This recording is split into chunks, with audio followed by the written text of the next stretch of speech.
simple fact that we got 2 speakers in the house, double trouble, you know what I'm saying? And he's single, might I add, too, so y'all work on that.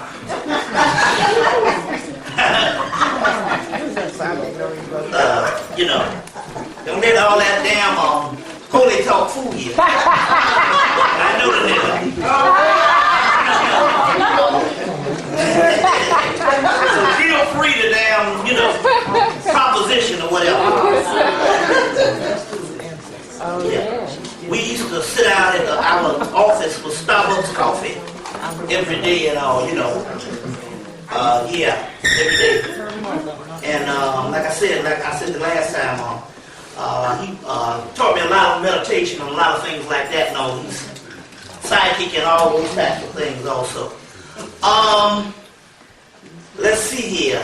It's been a minute since I've been here, so I guess we're going to go through a whole lot of stuff that's happening. Since he handled a lot of spirit stuff, I'm going to give you a lot of mundane things that's happening in the news and some things to let you know what's going on since the last time I was here. You know, there's some things that's actually going down, so we're going to deal with some of that, then we're going to jump off into some spiritual aspect. But like they kept saying over and over, it is warfare, but we are winning that particular war. Now don't get me wrong. When they blew up the building last year, that is because they are panicking. Yes, they are. And so when you hear them getting ready to go to war, that's because they're panicking. You got to understand the signs. They ain't running nothing. You know what I'm saying? They might run around this mother, but they don't run. Tell it. They might run around this, but they don't run nothing. It's because we are gaining, believe it or not. Why they say that? Because the prophecy says, you will know when we gain and when we are at our lowest point. And black people are at their lowest point. Now, in 2000, in the year 2000, I was in the movie theater and the spirit whispered in my ear and told me, you know, this is 2000, and if you don't have no money, you're not really human. In the aspect of the way they have set up this system and the way they swayed the entire planet under their influence based on materialism. If you don't have no money, you are not human. This is the way, this is the European mindset, and this is what we bought into. And the reason why I'm saying that is because I had a couple of incidents happen to me. In 2000, I went to college with a group of brothers, and we came up, you know, and, you know, struggling and stuff like that. One of the brothers, you know, used to teach the science with me and all. So these brothers have gone on and they've done good in the aspect of their, you know, all types of big time professionals now. You know, professionals, and that's the crossroad where I chose to basically give up all of that to do this particular work that I do. And in so many words, it's been for the last 10 years, because it was 10 years this past June. Actually, it was 10 years on the Rodney King beating, because that's the first time I stood up and started speaking. Was that they cut off the lights in California on that Friday. They said, well, we tired of these niggas riding. They pulled that grid. They cut them lights off. The shit ended in like 5 minutes. You know, and the next day I started speaking, opening up for Steve Coakley. And so that 1992, that's the 10-year mark. But my first lecture, the dogma lecture, was in June.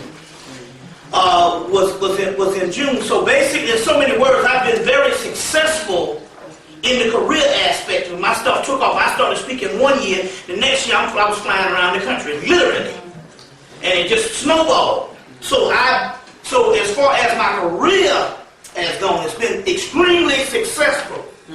Now, as far as the monetary aspect about that, that's been a disaster. But then again, on the other hand, making no bones about it, I made up in my mind that I didn't get into it for that. Okay. So I chose to leave whatever my training was to come do this particular work. You see what I'm saying? So therefore, it was never hardship in the aspect when you literally choose to go and step away from millions, and the white boy already had, the Jews had already had me hooked up.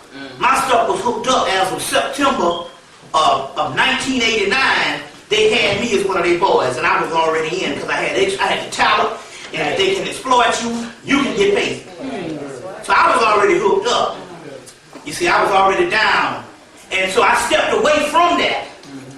You see what I'm saying? I stepped away from it. Went back to see, take 6 months off before we do this and go back home and get a few more investors. And I took the 6 months off and I never came back. You see, before the big payday started. But, so I chose to do this. So in so many words, my career has been extremely successful based on what I set out to do. Now, the monetary aspect, I knew going into it was going to be like that and all. So therefore, but that has been a disaster to the point where it's crashed and burned big time. But in 2000, something happened to me one Christmas. And this is what I'm trying to show you the mindset of the people that you struggled and mop floors and tried to send to school and try to do better. Okay. This is the mindset of the monster you have created, which means in actuality we have to, it's prophesied that we have to have a new paradigm. In 2000, one of the brothers was hanging out with me, who was all in college and stuff. He would come by every Christmas. I know he's home because he's going to have 2 weeks off because he's an administrator and on the collegiate level. So just like college students, he's going to have 2 weeks off. So a day after Christmas, he came through. And we rode out. So we went to get something to eat and all. I had about $10 to $12 in my pocket. So I got, we had a little lunch and stuff. We went to a little cheap place, got something like $5 or $6. Then we rode out, we hung out the rest of that day. And then at the end of that day, we went back someplace, got another little slack. That was the rest of my money. I made a mistake, if I didn't make the mistake, it was made to mention that all I had was about 12 or 13 bucks. Okay. So as a result, so at the end of the night, he dropped me off, one of his boys. We met at the last place we ate. This brother came to the house after he left. And and bought about $40 or $50 worth of stuff from me. I was selling some papers and some spiritual babies, and the brother actually dropped by. He said, I need to get some stuff up off you and stuff. And I actually, when he dropped by, I was giving him the stuff. He reached in the pocket and had me $50. And that entire Christmas, I started getting 40s and 50s and 20s every day, so I always had money in my pocket. But the brother that was my boy, that was my hanging partner, that's this administrator now, he remember only had the 13 bucks. So as a result, he didn't come back through no more that Christmas. And I was like, damn, wait a minute, I've been knowing this brother here for like 14, 15 years, and that's what we do during the holidays. He always gonna come through.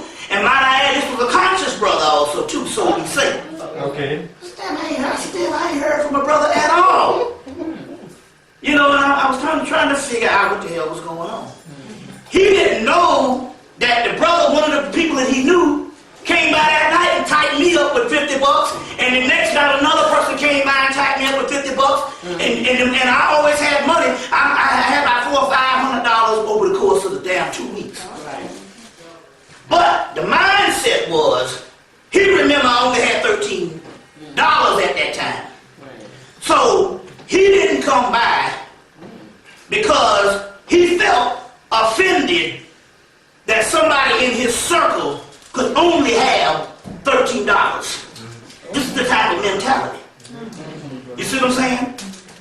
Because the pendulum could have swung, I probably could have had nothing but $13 2 or 3 days or whatever. So he felt a little offended by this.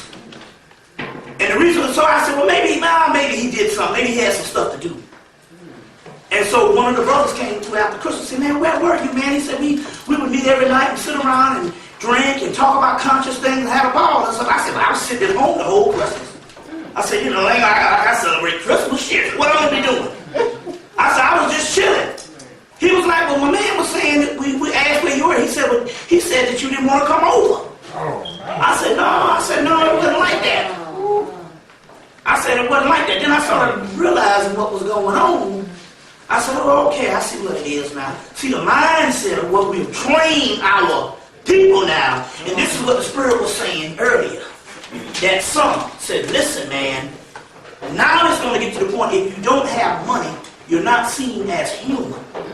This is the way the Europeans set up this particular mindset of the monetary level. We look at people as being less than humane if they don't have no money in their pocket. You see what I'm saying? And especially the ones that is trained, that they're circled. You see what I'm saying? Because, you know, outside of their circle, if someone is outside of their circle that don't have the monetary aspect, they can't conceive of that. We have produced Negroes that can't conceive of a person, you know what I'm saying, only having 13 bucks in their pocket. You see, this is the kind of mindset we have produced. Are you on?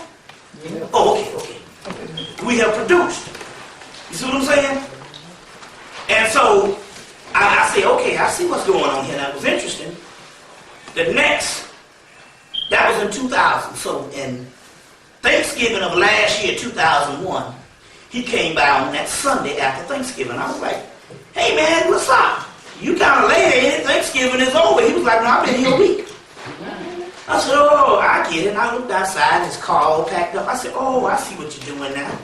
Negro, you're going to drop by my house on your way down. Because I see what it is now. You didn't want to take the chance to drop by the house and me not have no money, which is probably right. And you might have to spring for some shit. I'm like, well, I'm your boy. I'm good for lunch even if I ain't got shit. You see what I'm saying? You see the mentality? Now, it was interesting because in the restaurant that Christmas of 2000, he was telling me how he had $75,000 in the bank. You see? So this was a year later. I'm like, damn, wait a minute, hold on here. I'm looking out there, I said, oh, I'm peeping the game. So you wait all week, don't even come by my crib at all. You're going to wait until you on your way out of town. You ready to go back to work the next day. Oh, yeah, he said, no, man, I'm driving back. I've been here a week. Well, I'm driving back. Look, his car all packed up and stuff. I said, oh. Then he decided it's safe now when he dropped by this broke-ass nigga house. Because I don't want to spring for lunch. I'm sitting this thing, I'm looking at this thing, and the spirit realm was pissed like a mother. He came in the house and he sat down, and I had this plastic chair. Now, I sit in the chair big as I am. This brother is slim. All kind of big niggas. I got a brother weigh about damn near 300 pounds come and sit in the chair. The plastic chair. And the chair split and scraped his back up. And I mean, he hit the floor hard. And when he did it and all over, it shocked me. I was like, oh, that's the spirit. So whenever he left, I called this sister up, psychic sister, and she was like, yeah, that was Zara Bannon and them, which is the Congo rights, the ones I introduced to call it the Congo rights. She said, oh, that was Zara Bannon and them. They was pissed off at that brother. But it was interesting, when they put him on his ass by him being conscious, and they put him on his behind, the sense got knocked back up in the brother, because I couldn't get rid of him this past Christmas. You knocking on my door, man, and shit. I'm in my drawers and shit. I can't even get rid of him no more. I said, man, something short-circuited that Negro or something and knocked some sense back up in. But I'm just trying to show you the mindset. This was a conscious brother that needed the sense knocked back in. Can you imagine what is being produced now? To give you another example. I got a friend, he's a millionaire. I used to work for him in this store. He would sell hamburgers and hot dogs and hamburgers and chicken wings and all that, buffalo wings, all this to all 5 schools in the Atlanta University area. And I used to work for him and all, you know, and he was making, I did his books one day in my head. And it had some other brothers who was in grad school. I had them brothers come through and check out the store. We went and got together and we broke down the sodas and his intake. And we said, this brother's talking about, he's taking home about $300,000 a year. That was in 1989.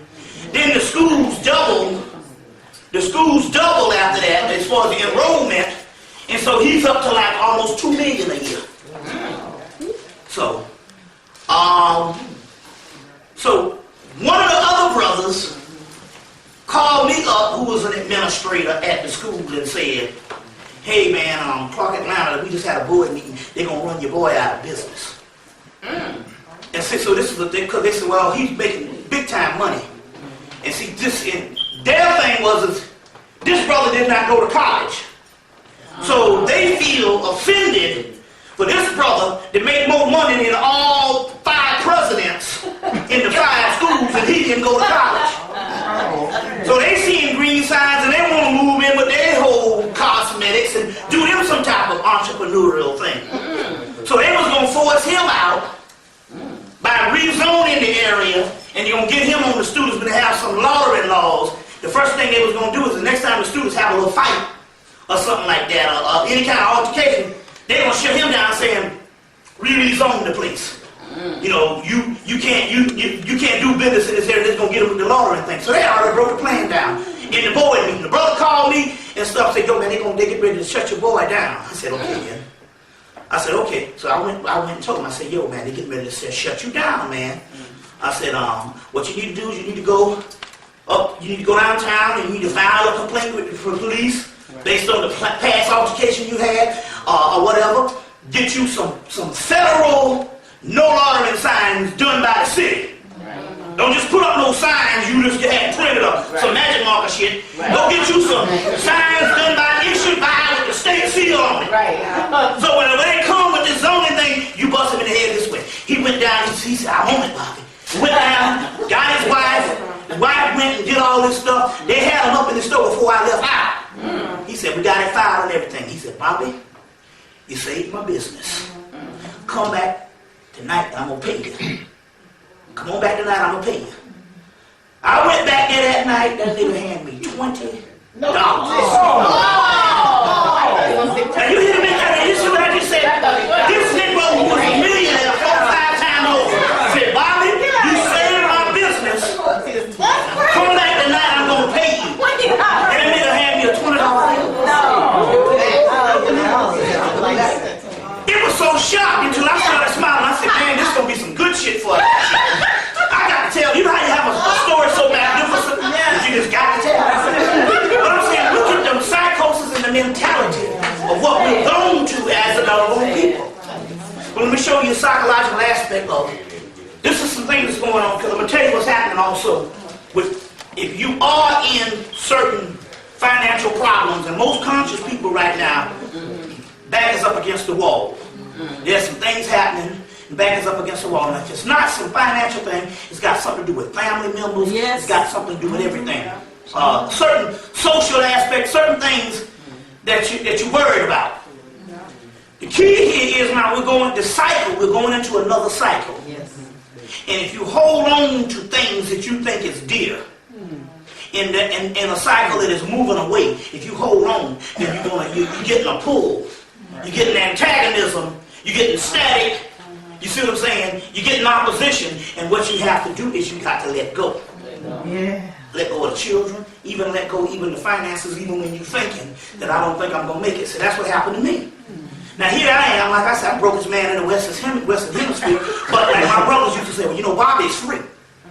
You know, I used to move. When I moved, I'd be like, I moved in 95. They said, you know, you got 10 days to get out. I said, no problem. I said, because I already know I'm going to move my albums. Top priority stuff for black people. I'm going to move my music. I'm going to move my clothes. I'm going to move all my little doodads, my books, and all that kind of thing. And I'm leaving all this ragged ass furniture up in here. If anything that ain't worth nothing is furniture. That's it. If you can get, I said, I'm going to leave this furniture up in here. And we left an apartment full of furniture.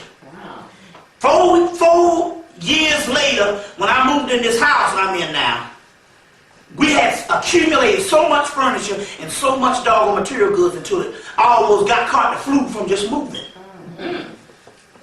And so 2 weeks ago, a month ago, I said, man, shit, I ain't had a damn lecture in damn near 2 months. And I said, well, yeah, this thing is changing here. I said, well, I'll have lectures on occasion, but it's not going to be the type of thing whereas I can support myself with it.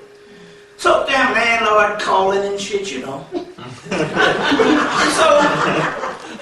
I was sitting up there and I said, what is going on? And I said, we so close. And I'm sitting in the bed, the spirit said, man, you got to give up. He said, you ain't free no more. So and I said, said, yeah, I used to be free. But I said, but I'm the freest man. I don't give a damn about nothing. They said, no, just think back. And I had remembered, since 99, when I moved in this nice little house, I've grown comfortable with my surroundings, my comfort zone. You know, laying up and stuff, you see what I'm saying, like royalty. You know what I'm saying? You know, just chilling, you know, and I was, you know, just comfortable, you know, just laying up and all, but you know, because I haven't worked a job since 87 on that type of level. I fall out of bed and stuff, you know what I'm saying? I say I'm early getting up today, it's 12 o'clock or something. But anyway, but I was doing the same thing in the apartment, but I was comfortable with my surroundings. You know what I'm saying? I own something now, but I'm paying damn rent. It ain't even my shit. You know what I'm saying?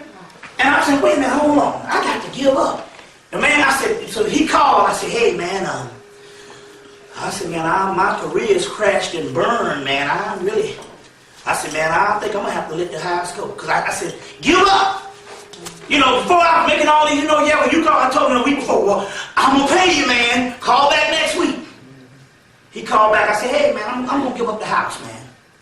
I said, you know, and he was like, you can't give up no house. No, you can't give up no house. I'm like, but man, I got to give up the house. I can't afford it and stuff like this. No, he said, no, you can't leave. You owe me.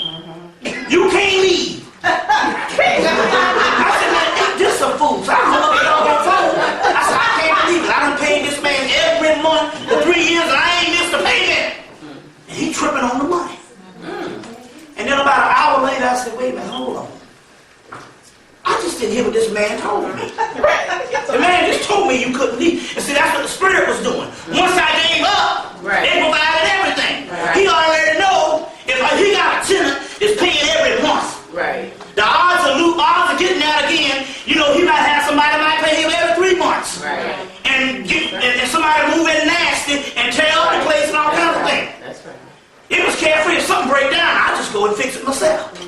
You know, my latch on my toilet broke down, so for 3 months, I pulled a little thing off and put my and flush my toilet, put my hand in the water and flush my toilet. So I was doing so much, my brother said, God damn, man, that thing only cost $5. God done cost $5 at Home Depot. I said, but I done grown accustomed to sticking my hands out and putting this shit up. But I said, no, spiritual, don't bother that landlord about nothing. You see, so he remembered all this. He said, no, you can't move. You can't move. So I had me a lecture in Charlotte. My rent was $650. I made $5. I took $4, paid the light bill, bought a little bit of food, and paid the light and some other bill, and hand him. I got $650. I had that nigga $400. Ain't heard shit from him. But that's the spirit realm. But you got to let go. Now is the time to let go because it's all sinking. You said, I'm not saying if you got a shit thing, if you got some money or whatever, the prosperity thing. But my point here is you're hanging on things, and this is the basis, is cutting off your spiritual aspect because this is blocking the flow. Whenever you let go, that means it opens up a doorway to get something else. And I know this is what's going on. So when I let go, that was it. You see, when I let go, that was it. So there's some certain things that's actually happening. But I just wanted to put that particular thing down. Like the day is more than fitting because the day is the 22nd, and like I said, the 22. Yes. You see what I'm saying? That's a gateway. That's right. That's the master number, but that's also a gateway. We're also talking about this, the fall equinox, which they say start on the 21st. But anytime they say something starts, he has to put a date on his calendar.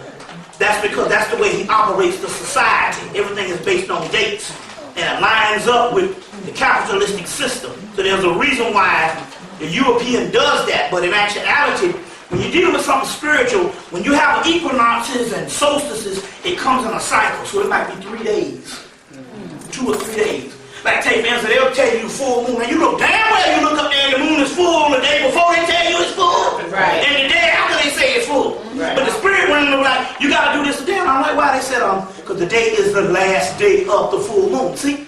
You thinking the full moon is 1 day, and it's a cycle. So whenever they say that the solstice, it's usually the 21st, 22nd, 23rd. 3 day cycle. You see what I'm saying? 3-day cycle. This is some very interesting things that's going on. We're going to get into a couple of things, but we are really cooking the gas now, because the reason why I had to give up, because I made contact with a vicious monster. And this stuff is real, because I already did the doggone ritual to him, and he came and wreaked havoc on everybody down in Atlanta to clear the way. And so I'm trying to say it's some real serious stuff that's going on. And so we made contact with a real powerful entity that I'm going to go through some historical documents to try to, so you can understand what is actually going on. Number 2, this is one thing that you're going to have to really fix your mind. Just like Secret was telling you a lot of things you've been duped with. People telling you certain things in Western civilization. In actuality, and this is one thing that we gotta really, you gotta really lock down on, and this is this. The age factor. We are trained to think that the youth is the most powerful element of your life, and we think anything past 40 is going on in is like you shit is petering out when that is the wrong aspect. The Kabbalistic system tells you that everything starts based on the 50 gates of understanding. So we know now that the Jubilee is, which is your 50s, is the most powerful shit. But I'm trying to tell you, when you talking about gates, and see, look at this, if you got your 60, you got 60. If you look at the Kabbalistic system, most of your higher numbers are the most powerful numbers.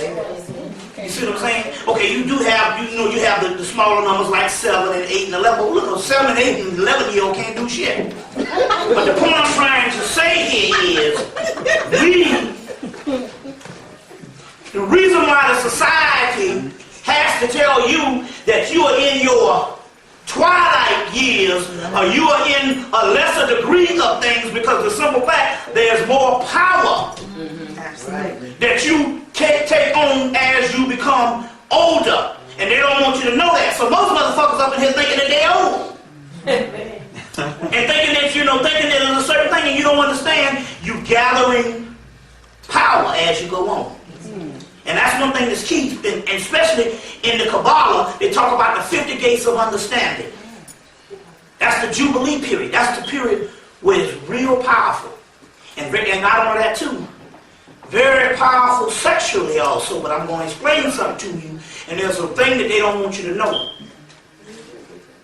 There's a thing that they don't want you to know, because a lot of sisters, they don't want to deal with this for the simple fact that they don't have mates. So as a result, when the whole sexual thing come down with it, they shut down. But what they don't realize is there's a reason now, we're talking about advanced knowledge here now.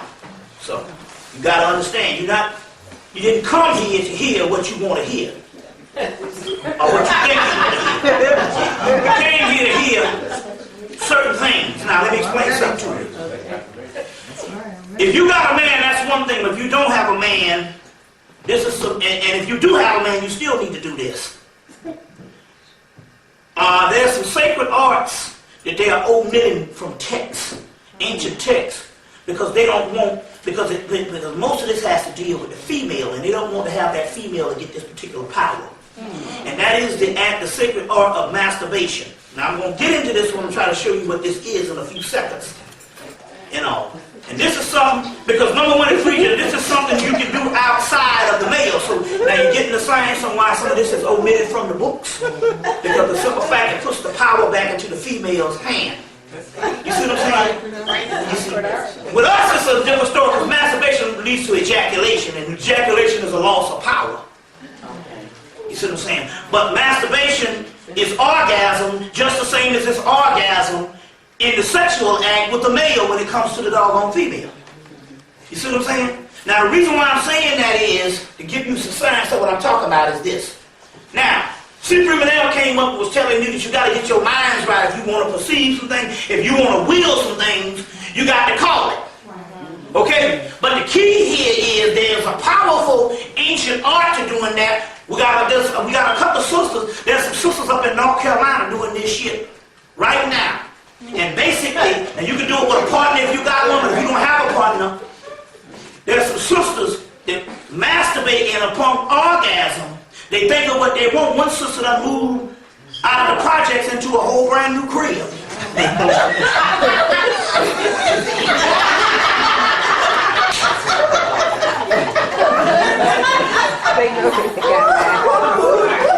a whole crib. Real powerful.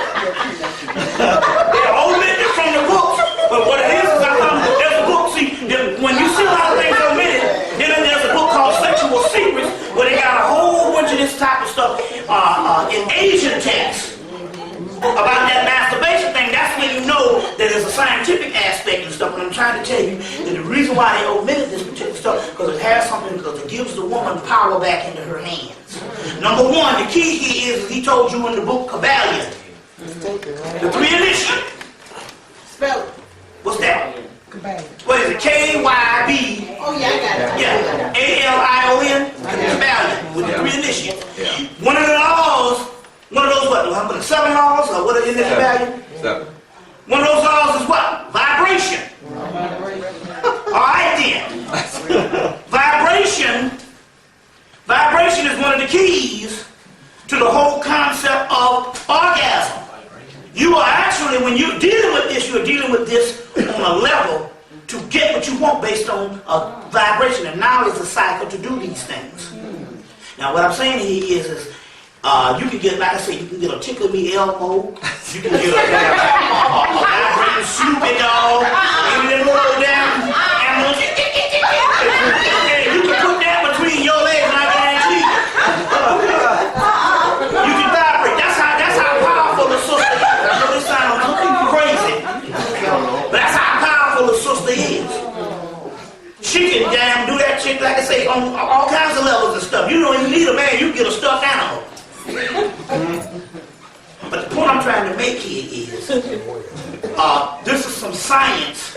And this don't have nothing, but see, what I'm trying to say, if you do have a man, you still need to practice this, even without the man, for the simple fact, you are still on, he has to perform a certain level if you're going to base this thing on him. You see what I'm saying? This is some thing that just as an exercise you can do, even if you do have a man. You see what I'm saying? I'm trying to tell you what time it is now. Trying to tell you what time it is. Also, get you a vibrator. Get you some toys. No, it's serious business, because what we're doing here is, because sometimes the manual aspect, you might get a little tired. But you might get, we're talking vibration. But we're talking things on a tantric level. He came and gave you the particular vibratory aspect and told all that type of thing here. But listen, there's only one thing that resembles the pineal gland in the head. It looks the same. And that's the clitoris. And this is the science based on this particular information. You see, there's several books out and several things on the tantric level. And I just wanted to put that forth and stuff because there's sisters. I'm telling you, there's a sister that did it, and I'm going to send it to you when we get the tape from a sister did the tape in Charlotte, and she opened up for me and lectured before I went on in Charlotte, North Carolina, and the sister is dropping on this thing here. And this is the sister that she got her new house, all because of this thing right here. So what I'm trying to say here is that there's a willing mind, there's a way to do things where you put fuel to it through vibration. You see, I just wanted to put that out there. I'm gonna give you a lot of things tonight and stuff that you don't even think about. Like, let me give you an example. The Moors in Spain. When the Moors went to Spain, some of the alchemical arts that they brought up was the alchemical art of distillation of alcohol.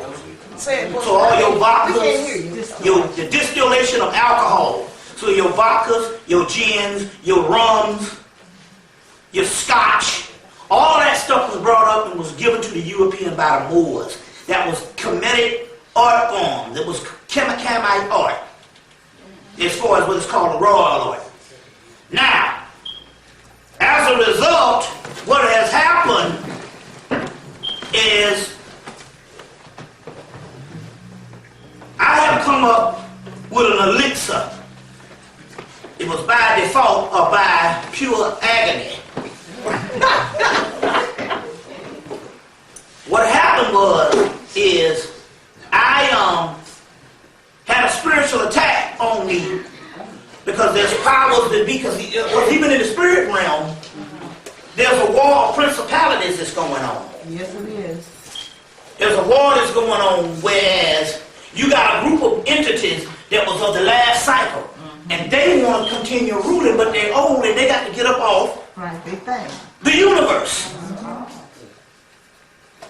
The universe, that's what the whole text of Mahabharata is about. They even got the movie Mahabharata that you can get, the Mahabharata. But there's the text of the Mahabharata is that there's a group of entities that's got to get up off the universe.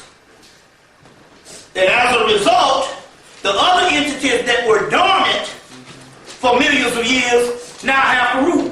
We just so happen to be the next rulers.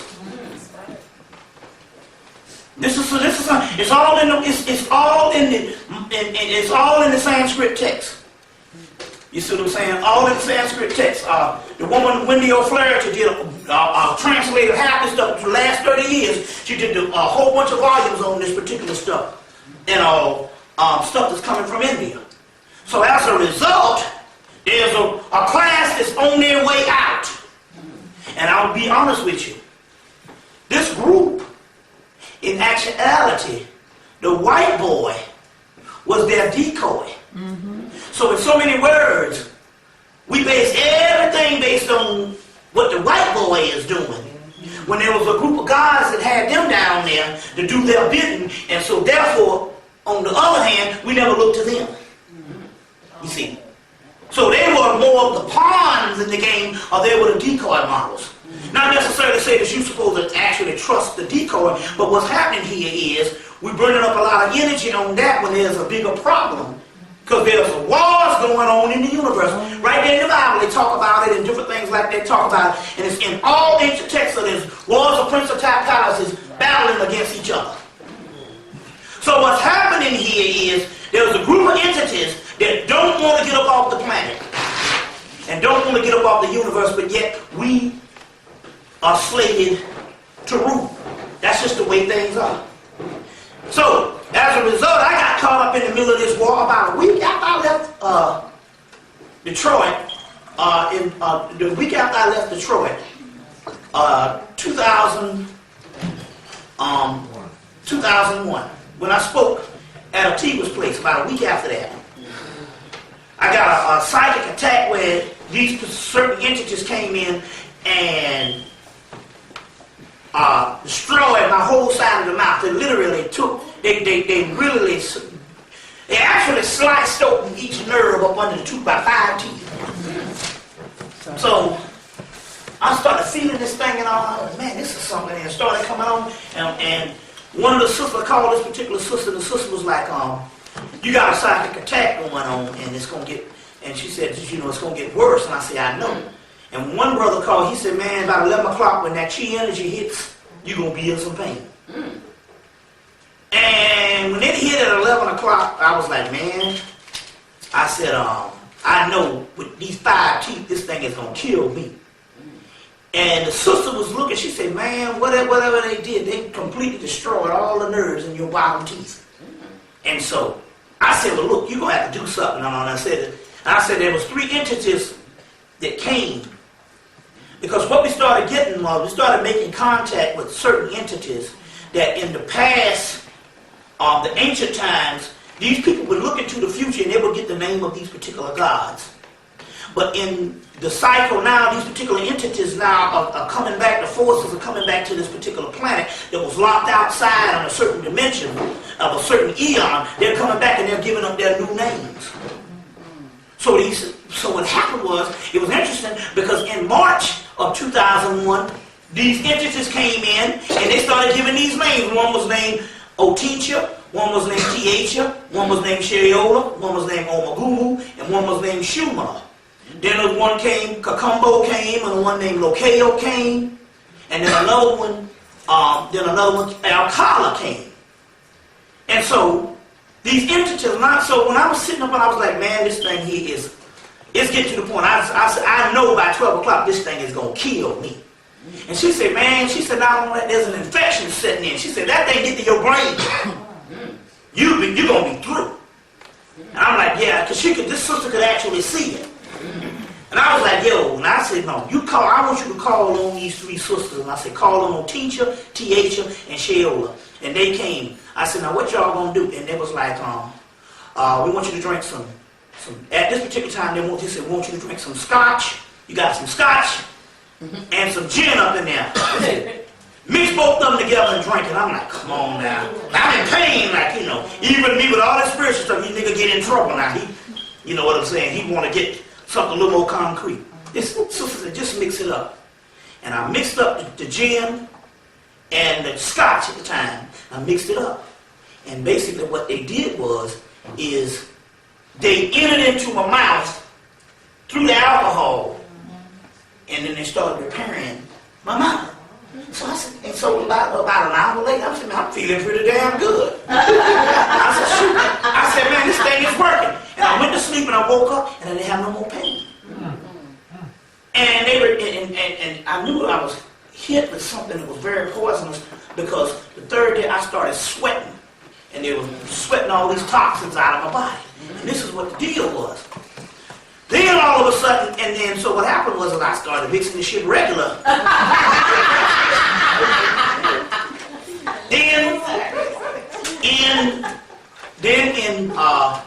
So this is things on the spirit realm. We're not talking, see, we're talking now. I've been in this thing to a point now to we're talking about actual spiritual.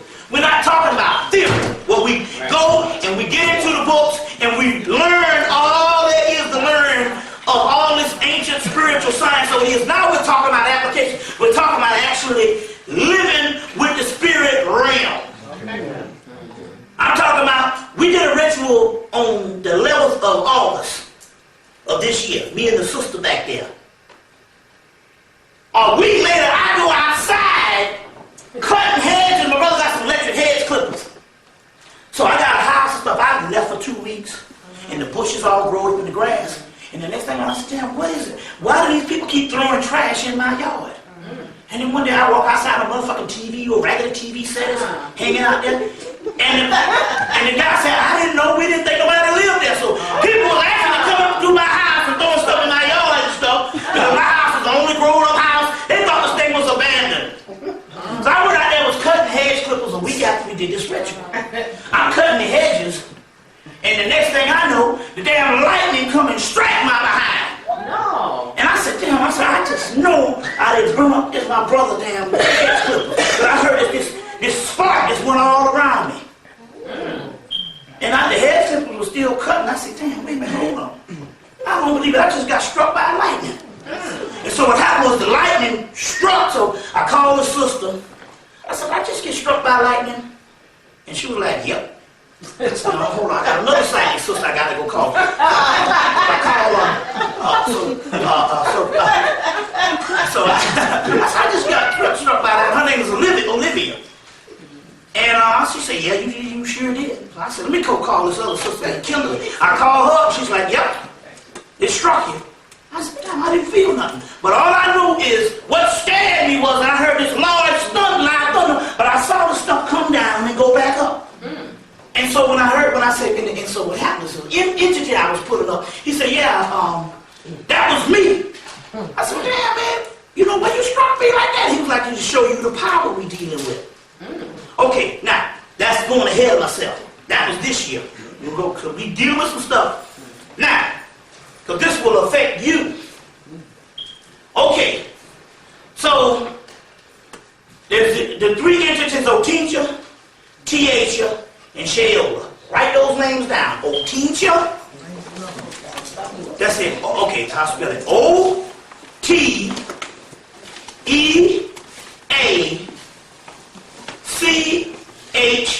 Otencia.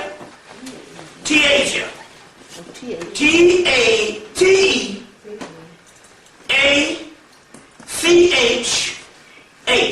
Tiacha. Sheola. S-H-A-Y-O-L-A. Sheola. Oteacher, T-H-H-A, Sheola. I spell it the best way you can. You know how we do the phonics thing and shit. You know, I spell like Africans, like the folks spell, not that English thing. So anyway, Oteacher, T-H-A, Sheola. There are three sisters, and then come to find out, we started seeing them throughout world mythology. They showed up in a movie called Brother, Where Art Thou? Just seen my last song. You saw that movie, Brother, Where Art Thou? Yes. Remember, it was 2, 3 sirens. They called them sirens. The singers. They were singers, and they had jugs on their hand, jugs of liquor. That was them, the three sisters. They got them in ancient Egypt. There's a picture of 3 women on this slab. You'll see these 3 sisters. Now, so the 3 sisters came, and I took whatever the deal was. So in November of the year, I perfected the actual elixir. Now I'm going to show you what this thing is. I'm telling you straight up. We're going to put this shit to the test. Y'all can give me a call. This is the most amazing thing. So I perfected it. Because it was going to my birthday, so I was turning 40 and all, you know what I'm saying, going to my birthday. And a lot of things started coming down and stuff, and I perfected this particular juice. Alright. The Spirit just came and said, you need to mix this and you need to mix that. So, what you mix is, now, for all you drunks, don't worry about it. Don't worry about it. This is completely safe. See, I'm going to give you to the science of what's going on here. Now, I mix. You can, and so there's, I find out that alcohol varies. You know, varies throughout the states. And I found out another thing also too. One of the most guarded protection around the country is alcohol. To this day, alcohol is really strict on laws with alcohol. It might cost you $13,000 just to get a liquor license. That means that they ain't hanging on the gold. It's just that the way they distill the stuff, they be splitting the stuff up, like splitting the atoms, and they're giving you one side, and that's where this damn alcoholism comes from. It's alchemy. The Moors taught them how to mix this stuff right to go to another level. Now, the problem with this shit is spiritual. Now, listen what I'm trying to tell you. So, anyway, you mix up, and I got to give you several ones now. You want to mix up, first I'm going to just tell you what it is. You're going to mix up Canadian whiskey. That's the first thing. With London dry gin. It's called the Three Sisters. That's what it's called. Now you mix the Canadian whiskey up with London dry gin. Now, to give you the brands, get Windsor. You can get Windsor's, because I saw they got Windsor's up here. You can get Windsor's Canadian whiskey. You can get Gordon's London dry gin. Gordon's London dry gin. Gordon's London dry gin, Windsor, Canadian whiskey. Or you can get R&R, Canadian whiskey. Just if you can't find, if you want to get another good London dry gin, get Glenmore. You see, you want to get some stuff that's kind of inexpensive. Now, you don't want to get Tanqueray, because that's too many proof, and it knocks the order off. You see? You don't want to get nothing to override what you want. And what it is this here, see, this is an ancient art form of alchemy, what I'm trying to teach you here. And you mix those two together. Each hour, you take 1 bottle each. You can get a half gallon, or you can get a fifth. You pour one in a cup till half the bottle is gone, and you mix the other in that half, and take the cup and pour in the other half. You mix half and half. You just mix it all. You can pour it all in one container and put it back in the bottles, but mix half and half. One half gonna give you 2 bottles. Whether it be pints, whether you get the fifths. Because this thing took hold in Atlanta, and man, this shit is healing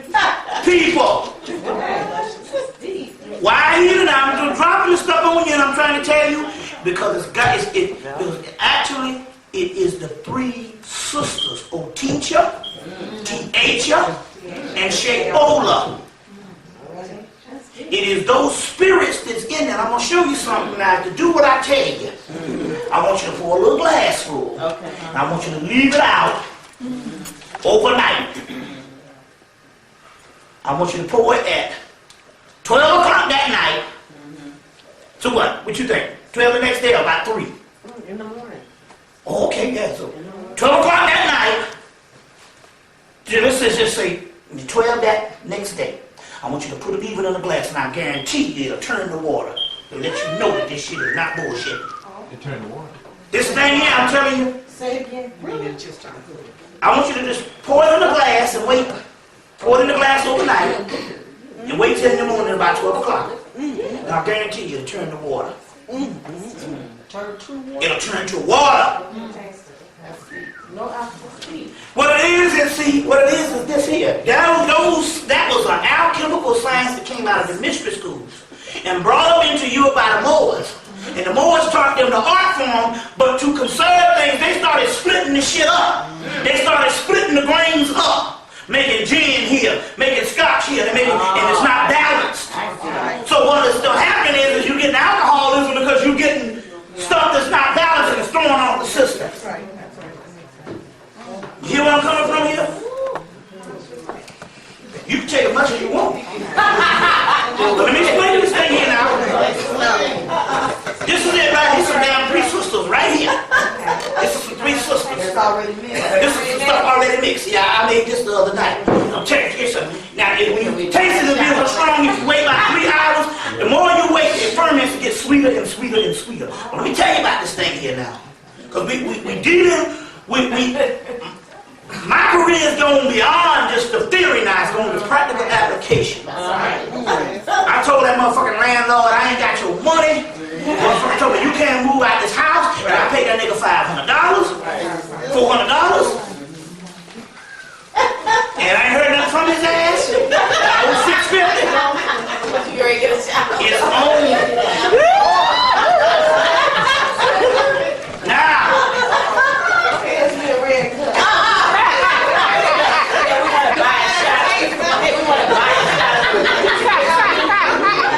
I was messing with a sister. Chemistry wasn't going right. I said, I ain't going to embarrass myself up in this motherfucker. Use this expression. I went in and hit them 3 sisters and called on them teacher, T-H-A, and Sheola. Rose to the damn occasion. And I'm virile. It ain't got nothing to do with that. It's just that the baby picking me up. You know, every night you get one that say doing nothing for you. Now, I'm trying to tell you, now listen to it. Now, this was interesting. When I was in Charlotte, I was in Charlotte this spring. I was there this spring speaking. A couple was in their 70s, got in their car and drove down. And the woman said, I got a messed up ear and I got a messed up eye. And she went back home and she started sipping on that. I told her to slip on that. I told her to take this damn 3 sisters, get her 2 caps, get her 2 shot glasses and pour it in the tub. And she got in there and she took a spiritual bath with them 3 sisters and I told her to sip on it. And her hearing came back and her eyesight came back. I'm telling you what I'm telling you. Take a bath in this shit. I'm telling you. This shit works. I've been using this thing damn near anything. And it's been working. 3 sisters. Huh? 2 shot glasses, pour it in there. But the key here is, this is the mystery. You got to call on Oteacher, T-H-A, and Sheola. Just talk to them. You talk to them just like you talking to a Negro in your house. This is family.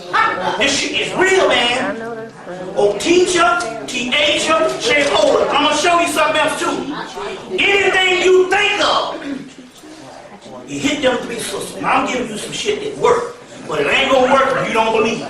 That's the mystery. It's the magic. This thing been working. We've been part of it.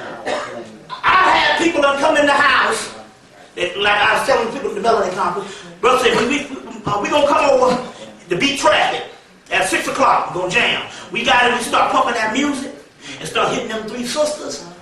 And they were supposed to be there for about an hour to wait on the traffic to die down for rush hour. They left 12 o'clock the next damn afternoon. We missing time.